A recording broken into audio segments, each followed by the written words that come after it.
Eu nunca imaginei que ia contar essa história. Não por vergonha, não por medo, mas porque algumas coisas a gente guarda só pra gente, como se falasse alto elas perdessem a força. Mas hoje, depois de tanto tempo, sinto que preciso botar pra fora. Talvez pra entender melhor, talvez pra não esquecer. Era um sábado de manhã, daquele jeito que o sol ainda não está quente demais, mas já dá pra sentir que o dia vai ser daqueles que a gente lembra. Eu tinha acabado de fazer 18 anos, ainda morava com meus pais numa casa simples no fundo do quintal da vovó, lá em Itabuna. Minha cadeira de rodas estava encostada na parede da sala como sempre, e eu tentava me arrumar sozinho, como fazia desde os 12, quando o acidente tirou meus movimentos das pernas. Não era fácil, mas a gente se acostuma. Ou pelo menos acha que se acostuma. Mamãe entrou no quarto sem bater, como sempre faz, com um prato de tapioca quente e um copo de leite. Filho, hoje é dia de congregação. Eu não respondi, só balancei a cabeça. Não que eu não quisesse ir, eu gostava, até. Era o único lugar que eu não me sentia diferente. Lá, ninguém olhava torto para minha cadeira, ninguém coçava a cabeça tentando adivinhar o que eu pensava. Lá, eu era só mais um. Mas aquele sábado era diferente. Eu tinha sonhado com futebol na noite anterior. Não era um sonho qualquer, daqueles que a gente esquece assim que acorda. Era vivo, tão real que eu ainda sentia o cheiro da grama molhada quando abri os olhos. No sonho, eu corria. Chutava a bola com força, vi ela voando longe, e a sensação era tão boa que doía. Acordei com as mãos suadas e o coração batendo forte, como se tivesse jogado de verdade. Você tá bem, meu filho? Mamãe percebeu que eu estava quieto demais. Tá pensando em alguma coisa? Tô, mãe. Tô pensando em futebol. Ela riu como se fosse brincadeira. Futebol? Você e suas ideias.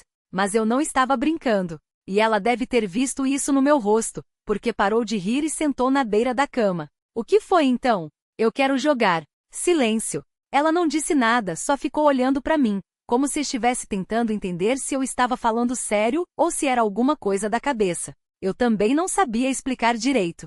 Como é que eu ia dizer para ela que depois de 6 anos numa cadeira, de repente eu tinha certeza que precisava chutar uma bola, mesmo que fosse só uma vez? Filho, você sabe que não é assim. Eu sei, mãe. Mas e se der? Ela suspirou, passou a mão no meu cabelo.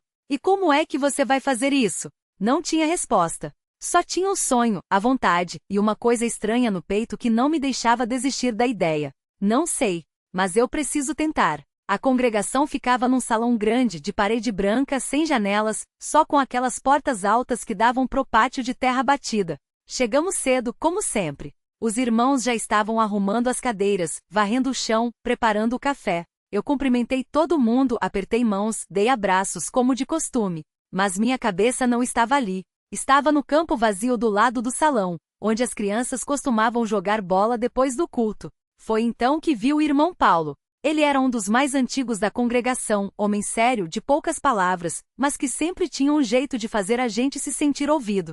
Estava encostado na parede, observando os meninos chutarem uma bola surrada. Eu me aproximei devagar, sem saber direito como começar. Irmão Paulo. Ele virou para mim, sorriu daquele jeito meio torto que ele tinha. E aí, rapaz? Tudo bem? Tô bem. Só queria perguntar uma coisa. Pergunta. Eu respirei fundo. O senhor acha que dá para uma pessoa como eu jogar futebol? Ele não riu. Não fez cara de pena. Só ficou me olhando, como se estivesse pesando as palavras. Por que não? A senhora tá brincando, irmão Paulo? Não tô não. Por que não ia dar? Eu apontei para minhas pernas. Por causa disso. Ele balançou a cabeça. Isso aqui ó, ele bateu no próprio peito. É que manda. O resto é detalhe. Não era a resposta que eu esperava, mas era a que eu precisava. Depois do culto, quando todo mundo já estava saindo, conversando, rindo, eu fui até o irmão Paulo de novo.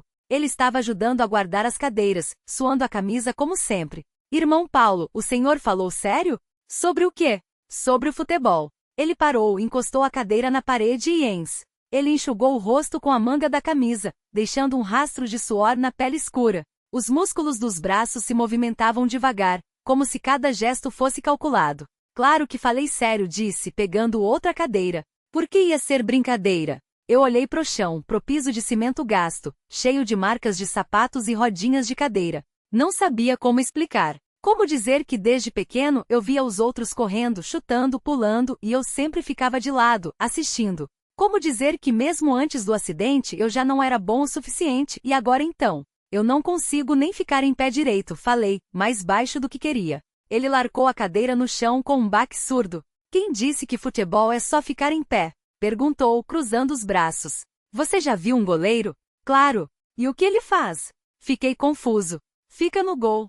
E como é que ele fica? Sentado? Às vezes.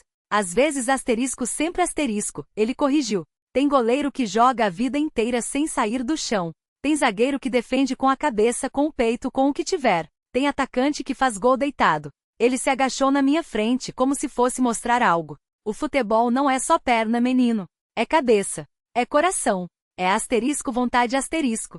Fiquei quieto. As palavras dele batiam dentro de mim, mas ainda doía acreditar. E se eu atrapalhar? Todo mundo atrapalha no começo, ele deu de ombros. Até o Pelé deve ter chutado a bola na própria cara uma vez. Ri baixo como se lembrasse de algo. Eu mesmo, quando comecei, levava chute até dos moleque de 5 anos.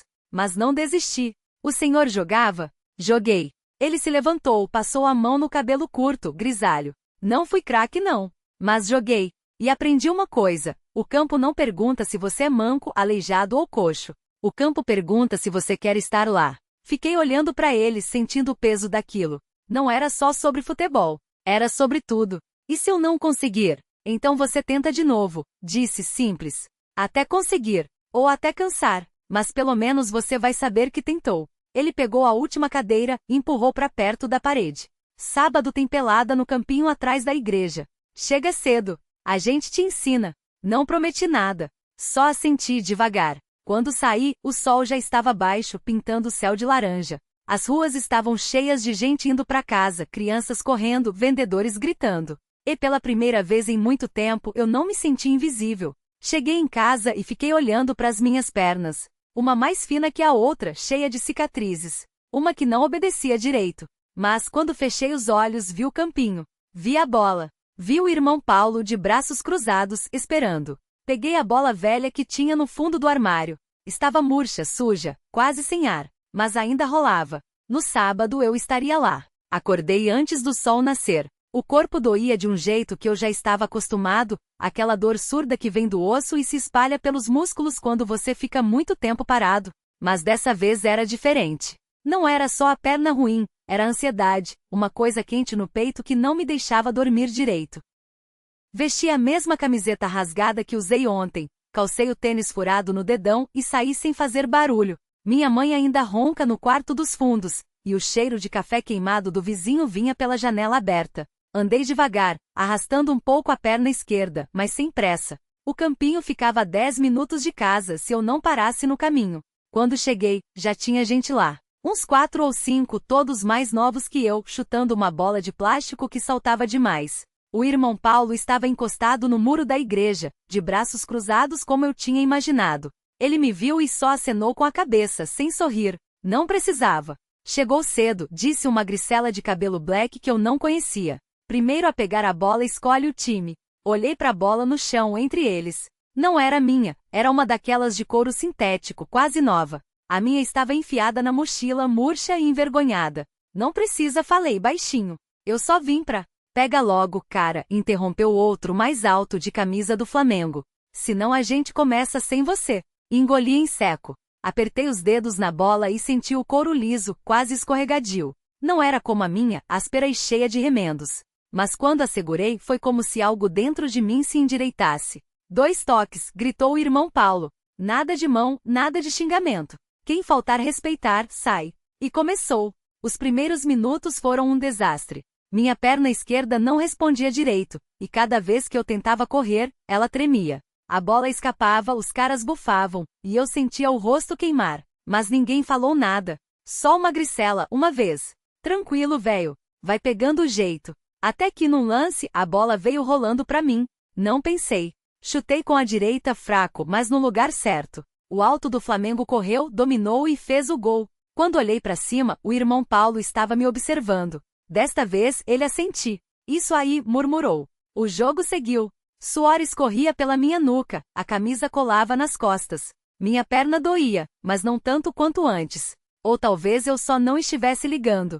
A cada toque, cada passe que não errava, uma coisa leve ia subindo pela minha garganta. Até que num contra-ataque, a bola veio pra mim de novo. Desta vez, não tinha ninguém para passar. Só o gol vazio e o goleiro, um garoto gordo que ria enquanto mastigava chiclete. Respirei fundo. Apertei os dentes. E chutei. Não foi bonito. Não foi forte. A bola foi rolando devagar, como se tivesse vergonha. O goleiro se jogou para um lado, mas ela entrou rente à trave, quase parando na linha. Silêncio. Depois, o Magricela gritou. Gol do aleijado. Todo mundo riu. Até eu. Até o irmão Paulo, que cobriu a boca com a mão como se não quisesse, mas não conseguiu segurar. Quando o jogo acabou, eu estava exausto. As pernas tremiam, a camisa pesava de suor, mas ninguém me chamou de aleijado de novo. Só de asteriscos é asterisco, ou asterisco ó, novo asterisco, ou asterisco passa pra cá, cara asterisco. O irmão Paulo jogou a mochila no ombro e veio até mim. Semana que vem tem de novo, disse. Mesma hora. Eu não sei se você vem. Não era pergunta. Ele olhou pro meu tênis furado, pra minha perna manca, e depois nos meus olhos. Todo mundo tem alguma coisa, falou mais baixo. Uns mostram, outros não. E foi embora, deixando pra trás o cheiro de terra batida e o barulho dos outros ainda discutindo o último lance. Fiquei ali, olhando o campinho vazio. O sol já estava alto, queimando a nuca. Do bolso, tirei a minha bola velha. Estava ainda mais murcha, quase um trapo. Mas apertei ela contra o peito e respirei fundo. Na próxima semana, eu estaria lá. E desta vez, não seria só para assistir. A semana passou devagar, como se os dias tivessem sido esticados de propósito. Cada manhã, eu acordava com o mesmo peso no peito, a mesma dúvida roendo por dentro. Mas toda vez que pensava em desistir, via o rosto do cara, o jeito como ele tinha olhado para mim, sem pena, sem dó. Só com uma certeza que eu não tinha. No sábado, levantei antes do sol raiar. Minha mãe ainda dormia, então saí sem fazer barulho, a bola enfiada debaixo da camisa. O tênis furado estava amarrado com fita adesiva, mas pelo menos não escorregava do pé. Caminhei até o campinho com as mãos nos bolsos, fingindo que não estava com medo. Quando cheguei, eles já estavam lá. Alguns alongando, outros chutando bola para esquecer a ressaca. O cara que me chamou na semana passada estava encostado no muro, de braços cruzados. Não olhou para mim logo de cara, mas eu sabia que ele tinha visto. Fiquei parado na beira do campo, sem saber o que fazer. Um dos caras, magro e de cabelo black, jogou uma bola na minha direção. Vai entrar ou vai ficar aí como estátua? Perguntou sem malícia. Engoli em seco. A bola batia no meu peito, quicando sem controle. Respirei fundo e chutei de volta, fraco demais. O magro riu, mas não foi deboche. Tá bom, vem pra cá. E assim, sem mais nem menos, eu estava dentro. Não como espectador, não como coitado. Só como mais um. Os primeiros minutos foram um desastre. Tropecei na bola, errei passes, levei um carrinho que me jogou no chão. A perna doeu, mas eu me levantei antes que alguém pudesse oferecer ajuda. O cara do muro não disse nada, só observava. Até que, num lance confuso, a bola veio pra mim. Não pensei. Chutei. Não foi um gol, nem um passe genial. Só um toque pra frente, pra tirar a pressão. Mas foi o suficiente para sentir que pertencia ali mesmo que por um segundo. Isso aí, falou magro, batendo na minha costa. Agora tá jogando. O sol já estava a pino quando o jogo acabou. Estava suado, com as pernas tremendo, mas não queria ir embora. O cara do muro veio até mim, jogou uma garrafa d'água na minha direção. Semana que vem, mesma hora, disse, igual da outra vez. Desta vez, não precisei responder. Ele já sabia. Caminhei de volta para casa com a bola debaixo do braço, a dor nas pernas misturada com algo que não sentia fazia tempo. Não era felicidade, não era orgulho. Era só alívio.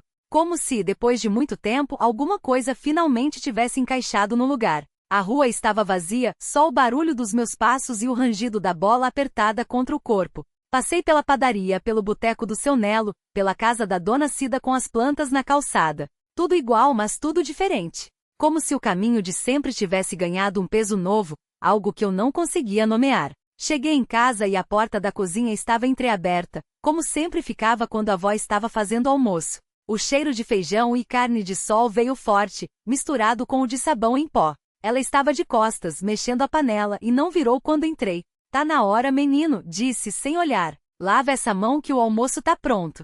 Fui até a pia, deixei a bola no canto da sala, onde ela não atrapalhasse. A água fria queimou um pouco as palmas das mãos, cheias de marcas de grama e terra. Enquanto esfregava, olhei pelo vidro da janela o quintal vazio, o varal com as roupas balançando leve. Pensei no campo, no magro rindo, no cara do muro jogando a garrafa pra mim. O que foi que você aprontou hoje? A avó perguntou, ainda de costas. Nada, respondi. Sequei as mãos na calça e sentei à mesa. O prato já estava pronto. Arroz, feijão, a carne desfiada, farofa. Comida de todo dia.